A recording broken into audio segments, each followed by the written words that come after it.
It's the HBS show with lesson the screen goddess. History behind success of your role model. Yeah, Oluwa lifted me higher. Oh, now they wanna eat with me. Now they wanna drink with me. Now they see me as something. But I can't forget yesterday when they saw me as nothing. No one knows tomorrow, brother. No one knows tomorrow, sister. No one knows tomorrow, mama. No one knows tomorrow, Baba. Yeah.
It's the HBS show with lesson the screen goddess.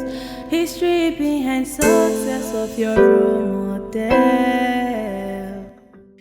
Good to have you again on the program HBS show History Behind Success. My guest on today's program is an investor, a man who has put smiles on the face of people. He's a father, in fact, handsome grandfather. Who is this man? Is a man who makes sure that thing you want to do, he helps you to facilitate it. Who is this man? Join me as I make welcome to the program Mazi the Third of Okpanam Kingdom, Chief Nnanyem Ogwuda. It's the HBS show with lesson the screen goddess. History behind success of your role model. Sir, you're looking wonderful. Thank you. I love your attire. So what's the secret of this good looking? Oh, at my age. Good looking. Good health, peace of mind. And the last, God. Last God or God first? Always God first. Alright, so how was your growing up like? Oh, bloody hell. Fantastic. Non-fantastic. How do you mean? Came from a privileged family. But we didn't enjoy the privilege. Because we were treated equally as our mates, but not ordinary people as well. So it was painful sometimes. But When you say you are from a privileged family and you are treated same way with your mates and it wasn't pleasant and all of that, what are you actually talking about? what I'm talking about is that my grandfather was actually the first man that traveled abroad in Okpanam Kingdom. I spent 26 or 25 years in UK. My dad went and with the siblings.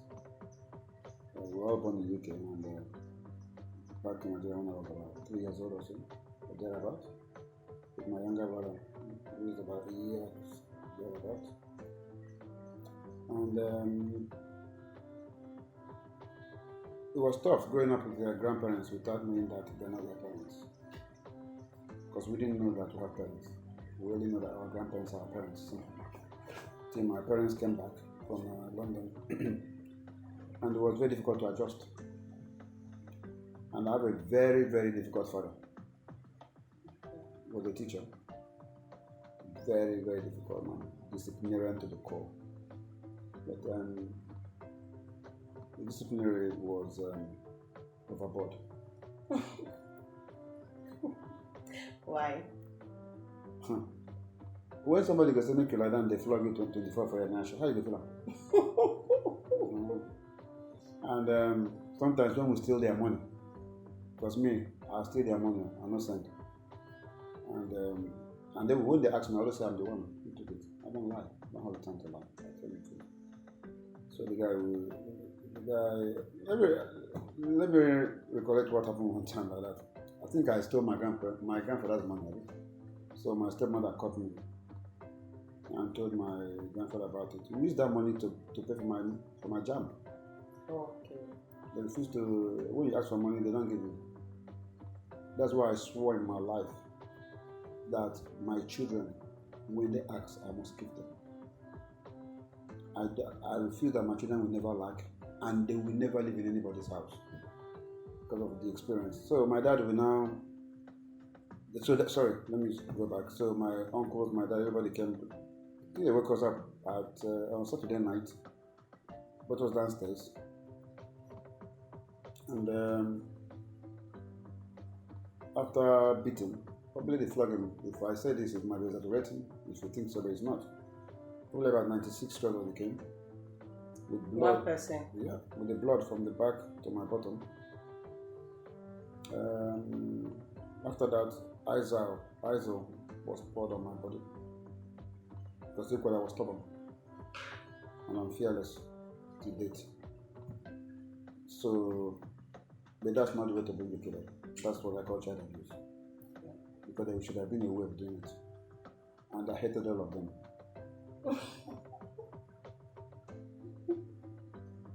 For that. But not now. I've forgiven and I moved on. But I won't do that to my children. It was gruesome. It's not something to write about.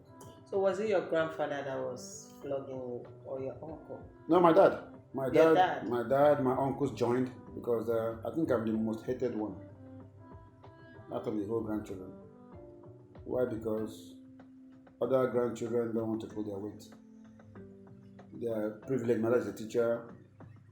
My aunt is a nurse. May the soul rest in peace. My uncle an engineer. The other one is an investor. May the soul rest in peace. Their children were privileged.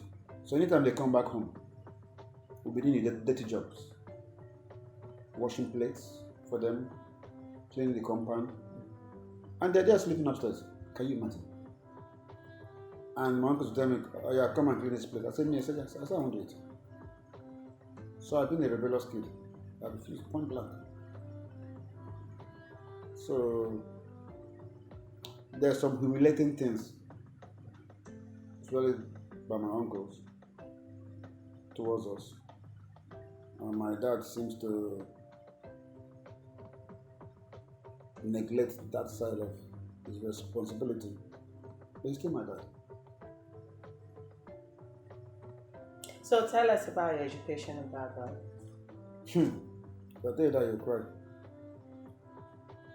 The day I did my school start in Nigeria, Okpanam secondary school, I had a problem with my father. So that's when he drove me out of the compound. And I had a problem with the wife. The wife was something else.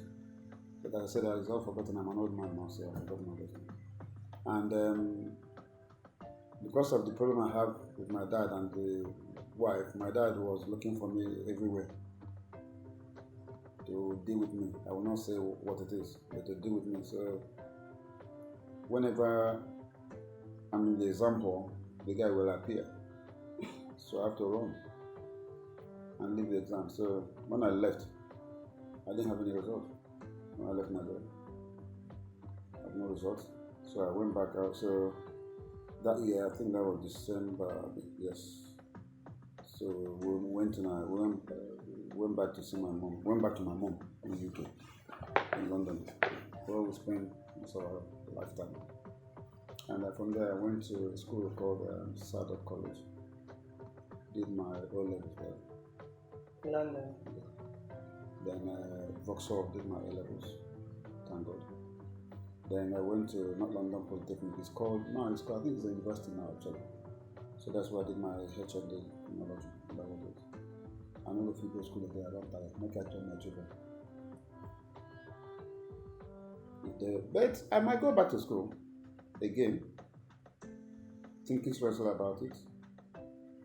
There's a goal I want to achieve in education, but I'm thinking about it. But it's not my priority. Even when I was in that polytechnic, I remember when I was doing the HND, it was tough because that's when I had my daughter, the first one. Okay. And it was tough. Having a kid and going to school was a struggle. How were you able to cope and overcome that challenge? I don't know. We want to know.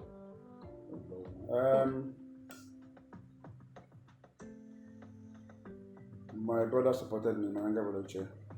My wife is a calm-headed woman. She was my pillar, but she is still my pillar. And I have to go back and start doing night jobs. So I remember when we were in school, we wake up in the morning, I think about 4 o'clock. So thereabout. Myself and my younger brother will go and do cleaning job in the office. In as much as we are born, they will have more privilege. But we need more money. We need money. And we got to know about those jobs through our Yoruba friends who was in the same school with us. And some Jewish guys. They said, we are relying on government money, paying grants. You need an income. You do this. So we do cleaning job. After that, we go and take our bath in the public bath. We pay. No, it's free then, sorry.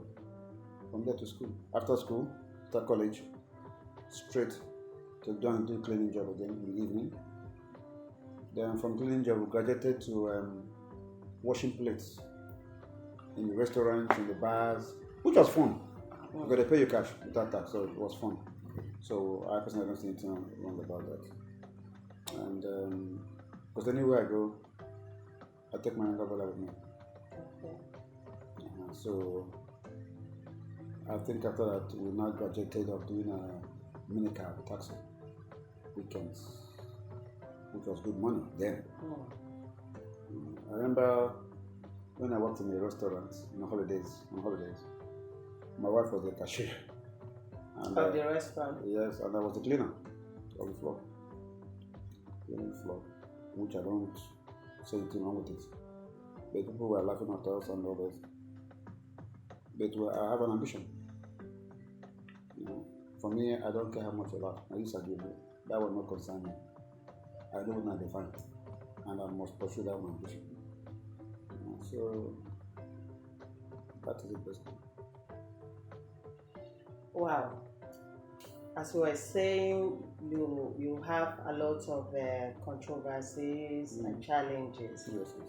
And you were able to push on to make sure you achieve your goal. Of course. What gave you that push, that determination? Good question. I was told by my uncle that I will never make it in life. I remember my late uncle, may so rest in peace, he said to me, he said to myself and my younger brother that we will not be better than him. Why? The best answer is left for him. And I was determined to be the best in the family. I was determined to be the best, not even my family, in my kingdom. I was perseverant, I worked hard, and it was tough. So I wanted to be the best, and then we are good Christians, but I wasn't really bothered about Christianity. It wasn't bothering me. Christianity to me is by the wayside. I just want chilling, having fun. That was what kept you on pushing to make sure that. I'm very ambitious. I bought my house. I got married when I was 21. I got my first house in the UK at the age of 23. My daughter is 35 now. I've got grandchildren, 2 twins. My son is 30. My daughter is 26, 25. So I have fulfilled my ambition. But God is still blessing me more. So these are the things I asked for. I don't want to be a multi-billionaire or billionaire. It does not interest me. I want to be comfortable. And my mission has always been to help those who are less privileged, which I'm doing secretly, and nobody knows that. And I kept it on my chest. All right, in case you're just joining us, it is HBS show History Behind Success, and our guest on the program is Mazi III of Okpanam Kingdom, talking about Chief Nnanyem Ogwuda. Stay tuned. Be right back. It's the HBS show with lesson, the screen goddess. History behind success of your role model.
HBS show with lesson the screen goddess.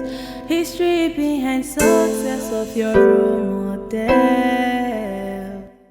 Good to know that yesterday it is HBS show, History Behind Success, and my guest on the program is Mazi the Third of Okpanam Kingdom. Before the break, he told us what made him to be super determined in everything he's doing. And he said that his uncle told him that he will never amount to nothing. But today, reverses the curse. So, sir, you talked about your wife somehow during our discussion.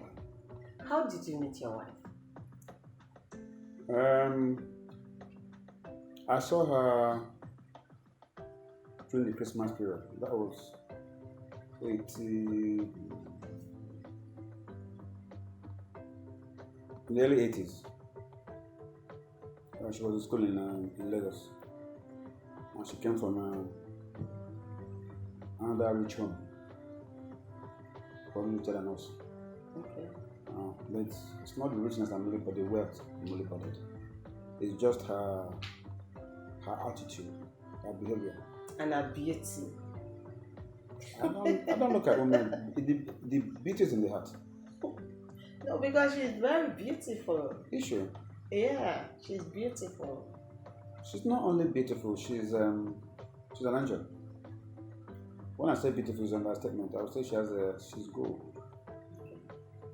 So we met. Trust me now. Me, I like fine babes now.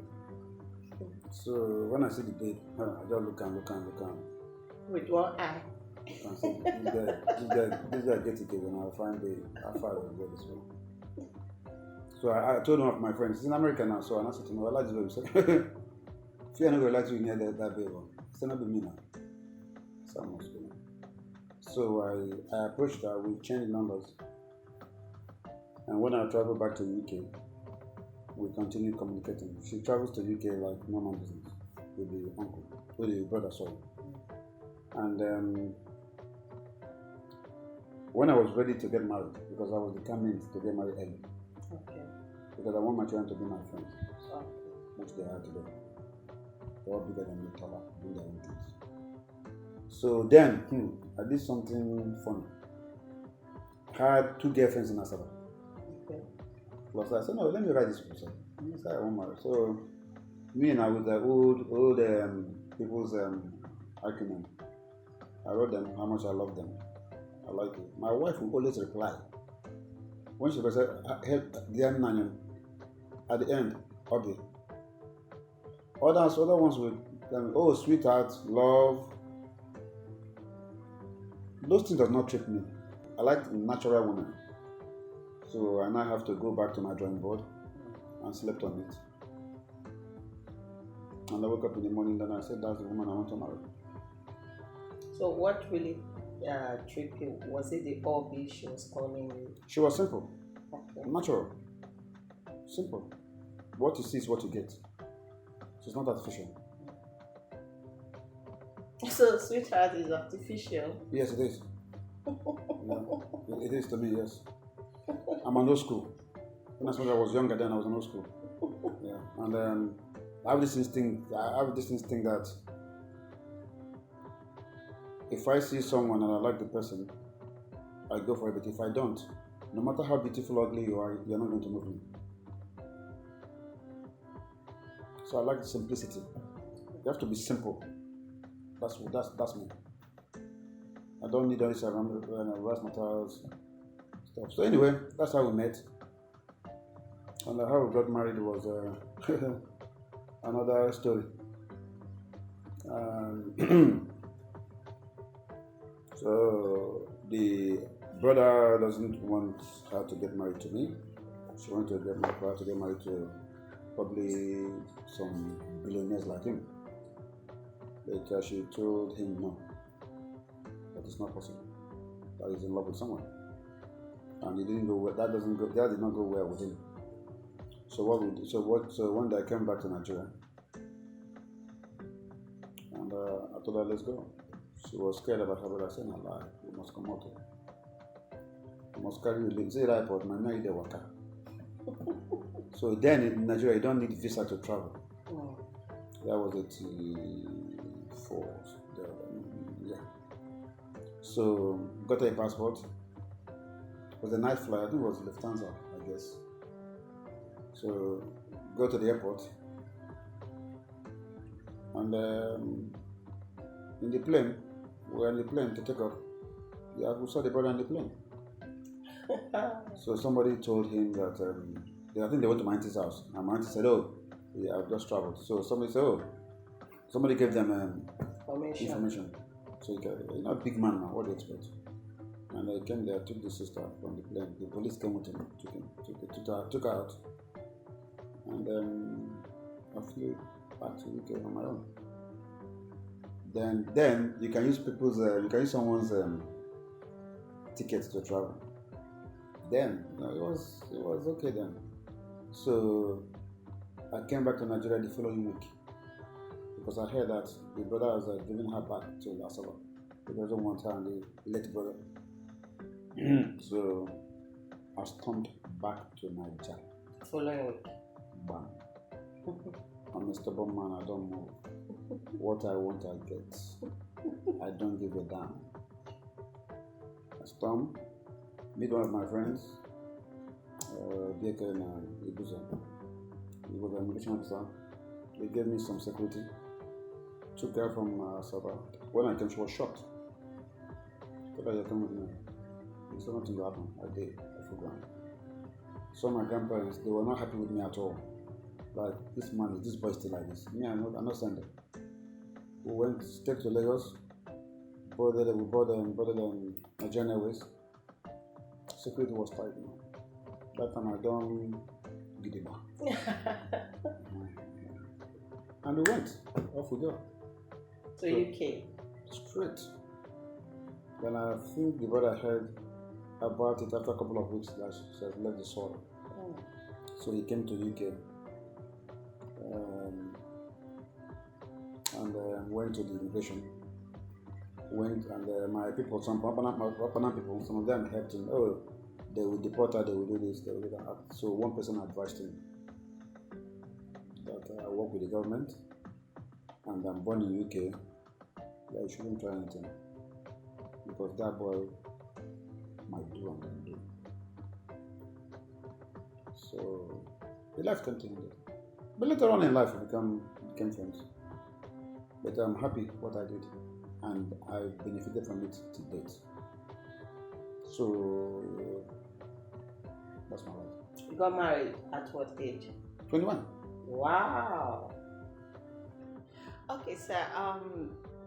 Do you still have another woman in your life apart from your wife? Yes. You mean you have a second wife? Yes. Tell us about her. How did you meet her? She's from Owa Kingdom. Okay.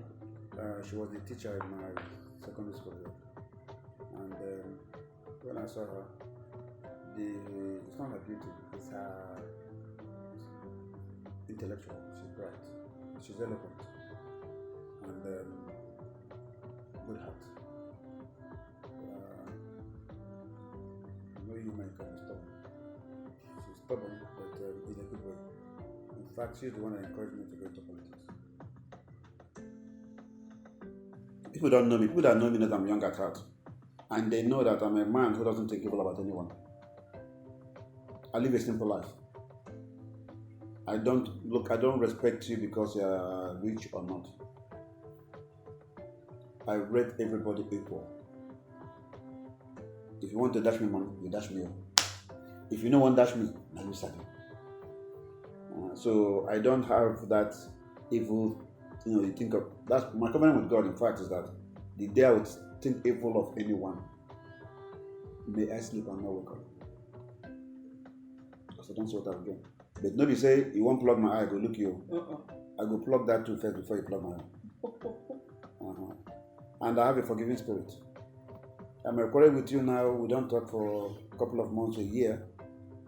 I will be the first person one day to storm your house and say, "Oh boy, sorry, but you bring food, no trouble." Because I don't see why she be thinking why she feel bad. That's why if I quarrel with you women are quarrelsome. On our mouth now acid. So my wife knows that if we have any issues, I'm not going to sleep in that bed with you and you face wall. It's not possible. I will type you, babe. Okay, I'm sorry. I don't mind to kneel down. I'm very, very sorry. You calm down. Nobody say your wife will cook for you. You will not eat that food. Because of hunger. It's not going to happen. Because I'm going to eat that food. In fact, if I quarrel with my wife, it's an opportunity for me. All right, sir. So, you're quite a busy man. Very, so extremely. how do you manage your work schedule and the family? Now or before? Now? Now I'm happy because my kids are big. So I'm not their responsibility. I'm their responsibility. What keeps me busy is that I'm into agriculture. I'm an investor. And like people that work around me, I have somebody called Matthew, I have Lucky, Magnus, and others. I don't need to tell them what to do. They know me. They are me, if I may use that word. And I rely on them heavily because they know who I am. They know that if they ask, they don't steal. And they know the kind of person I am, that I'm a giver. And because of the trust they have in me and the trust I have in them, I don't have issues with my work. So what they know their department. And most of the time I'm busy with meetings. But I've cut down on my schedule now. And my schedule, I don't think I'll go for a meeting for probably 10 meetings in a week. I won't do that. Because I'm getting older and I had some issues with my health a couple of years ago, 3 years ago. So but I'm okay now. But I don't want to take that for granted. I like to sleep. I like to relax myself. Not beside the for sure money. I don't need to. Not beside I don't want money. Not beside they're rich. I'm not rich. I'm a poor man. I came from a poor home. My grandfather came from a poor home. My father is a ordinary teacher, so I'm equally a poor man. God has blessed me to eat 3 or 2 square meals a day. As I am now, I'm comfortable with that. But if I have anything extra, I will invest it. I said I'm into agriculture, I like investment, I invest. And so probably that's one of the things that take my time. But I'm happy doing it. And it makes me happy. Okay. Yes, ma'am. All right, just before I go, your advice to our youth.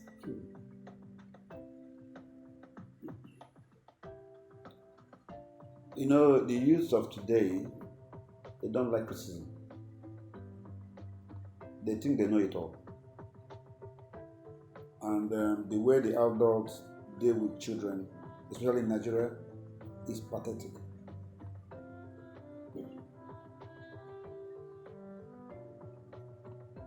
Children in Nigeria are not bad as people has classified them. The problem with our youths now are not the youths. The problem with youth today are the parents. I do not see why you cannot ask your child, where did you get that money to buy this car? Where did you get the money to build this house? It's the responsibility of the parents to ask the child. And if you don't, then you're supporting the children. I've seen a situation in Okpanam and some places where a mother, especially mothers, I'm sorry, but I'm saying it, especially mothers, they're the ones that encourage their children to steal, do for one and thing, because they'll call you blessing or lucky. Your mates don't build house, so see what thing they build. You know build, you know they shame. Are you encouraging that child? You're asking that child to go and commit crime. There's no kid that are born to be a criminal. It's the parents who made them to be criminals. Parents should take responsibility of our youth. The parents, I'm a parent. We are the parents who have destroyed the youth. And I cry because the youth Now, I don't know what's going to happen to them in the next 30 years. Because they will struggle. 419 is not a job. Fraud is not a job. Yahoo is not a job. Driving an expensive car is nonsense. I can afford to buy a brand new car. But is that my priority? It's not. My priority is to invest in my family. Sponsor those who... I have people I sponsor who are in universities, primary and secondary. I'm proud to say that makes me happy. That's why in September, October, I'm always broke. Because they're my priority. So, going to crime is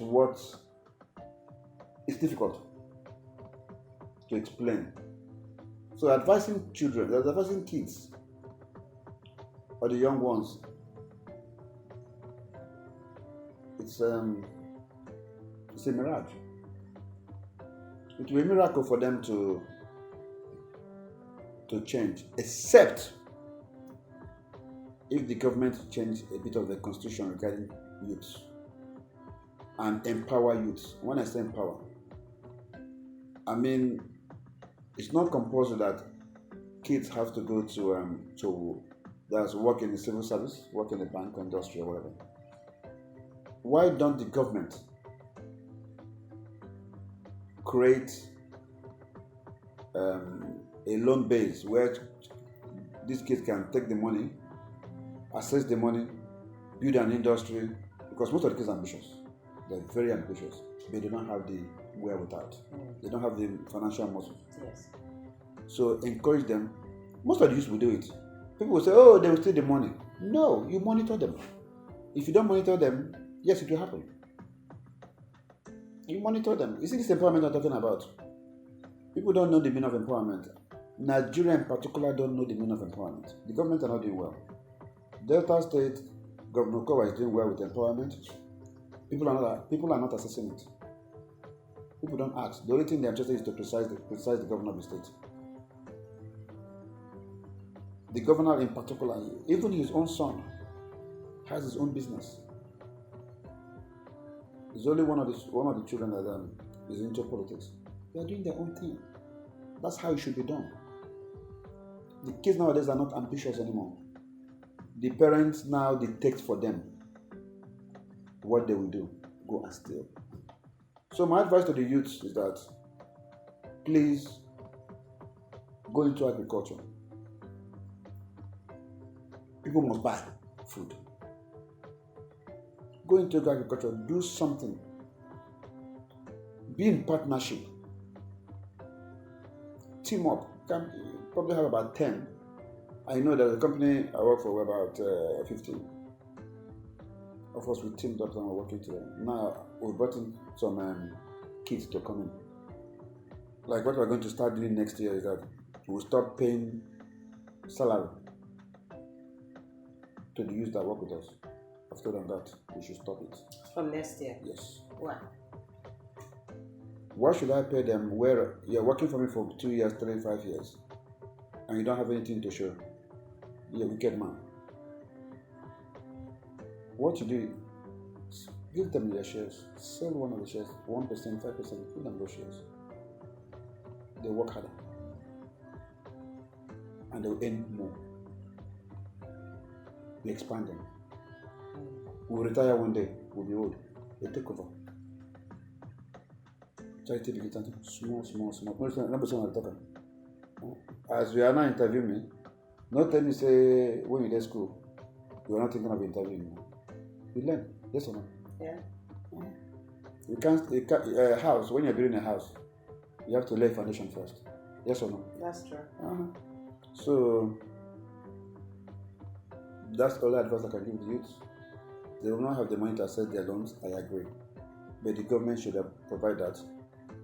Look at Okowa's empowerment. It's government spending the money. I've seen people they hash fish, they do this, they do a lot of things, fashion or whatever. If the government didn't empower them, they would not move on. So That's why I have more respect for the governor himself, because he has really done well. But by the way, we must vote for him as our vice president, because Atiku must surely win. If we are not like it, he will win now.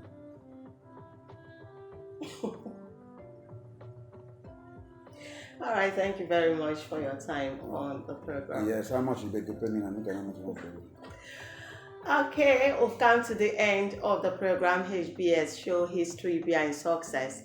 Don't forget to subscribe to our YouTube channel, HBS Show with Lassie.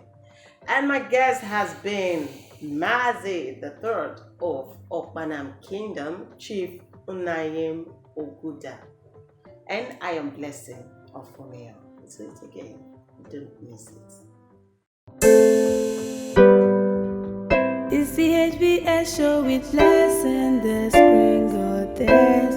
History behind success of your role model.